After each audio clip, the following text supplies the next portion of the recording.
karena kehamilannya saja belum tentu terjadi ya, paling tinggi mungkin 65% peluangnya hamil. Untuk melahirkan tentu lebih rendah lagi dari 65%. Memang ditemukan bahwa tidak mungkin terjadi pertemuan antara sel sperma dari suami tentunya dengan sel telur dari istri. Umumnya yang dianggap gagal adalah kalau seluruh proses sudah dijalankan tetapi kehamilan tidak terjadi. Nah, itu yang umumnya dianggap kegagalan. Nah, baru dianggap kegagalan itu berulang, nah itu ada kriterianya.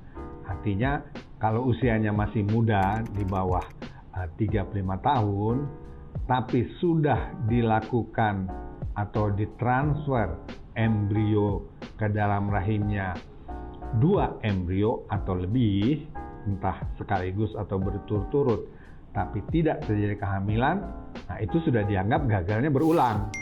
Tapi kalau usianya lebih dari 35 tahun, kita anggap gagal berulang kalau sudah pernah dimasukkan atau ditransfer embrio ke dalam rahimnya 3 embrio atau lebih. Nah, jadi lebih banyak embrio karena usia ya. Apakah sekaligus masukkan 3 atau satu-satu tapi sudah 3 kali nggak hamil, dianggap gagal berulang. Nah, kalau gagal berulang ini yang harus dievaluasi, karena kemungkinan hamil dari program bayi tabung itu tergantung terutama pada 2 hal. Pertama, usia, makin tua tentunya makin kecil peluangnya untuk hamil. Kedua, berapa jumlah sel telur yang kita bisa manfaatkan dalam proses bayi tabung tersebut. Artinya makin sedikit sel telurnya, maka peluang hamil juga akan makin menurun. Nah, jadi yang bisa kita lakukan terutama ya kalau umur ya tentu idealnya secepat mungkin masuk ke program bayi tabung, jangan menunggu sampai usianya sudah bertambah atau sudah tua lah kira-kira ya. Nah, kalau dalam soal telur, jumlah sel telur tentu juga tidak bisa ditingkatkan karena dengan sendirinya secara alami sel telur akan makin berkurang dengan bertambahnya umur.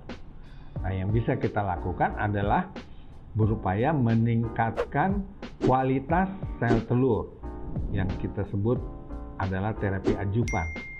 Nah, ada beberapa terapi adjuvan yang bisa kita berikan, baik oral maupun injeksi, itu bisa kita berikan umumnya selama 3 bulan terlebih dahulu sebelum dimulai lagi program bayi tabung yang baru. Jadi harus diupayakan dulu untuk meningkatkan kualitas sel telur.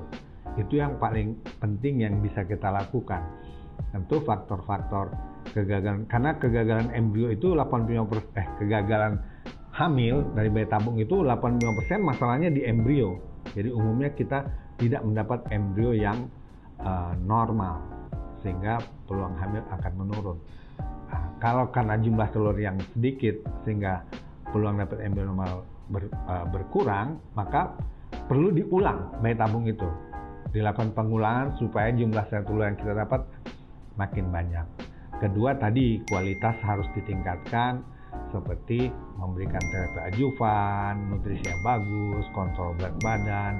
Nah, itu semuanya bisa kita lakukan. Tentu faktor rahim juga harus dievaluasi. Ada banyak cara yang bisa kita lakukan untuk mengevaluasi bayi tabung. Tapi itu nanti tentu dilakukan kalau akan dimulai lagi program yang baru. Mungkin secara umum itu yang bisa saya jelaskan. Kalau seandainya nih dok ya, telurnya tinggal sedikit dok, ya. Usia berapa sih dok maksimal orang bisa program? Nah, tadi program bayi tabung sangat berhubungan dengan usia. Artinya makin muda peluang hamil makin besar. Dan sel telur juga makin muda tentu biasanya makin banyak sel telur, makin tua tentu makin sedikit. Jadi umur memang faktor yang sangat penting. Tapi umur maksimal berapa yang masih boleh atau masih diizinkan untuk mengikuti bayi tabung tentu tidak ada batasan yang pasti. Selama sel telur masih ada, artinya belum menopause, masih boleh mengikuti program bayi tabung. Cuma peluangnya tentu akan sangat menurun. Dan kalau masih muda pun ada kemungkinan telurnya tinggal sedikit, apakah pernah dilakukan operasi ada kista misalnya atau memang bawaan sel telurnya sedikit, itu juga tentu peluang hamilnya akan makin menurun. Jadi berapa sel telur yang ada yang masih memungkinkan untuk mengikuti program bayi tabung, itu tentu pertimbangannya pada suami istri, seberapa besar usaha yang mau dilakukan. Pada dasarnya, selama masih ada sel telur, masih boleh ikut program bayi tabung, tetapi prinsipnya harus dilakukan pengulangan. Program bayi tabung itu tentu peluang hamil akan besar, dan makin sedikit sel telur, peluang hamil makin menurun. Itu yang perlu dipertimbangkan oleh pasangan suami istri yang akan mengikuti program bayi tabung.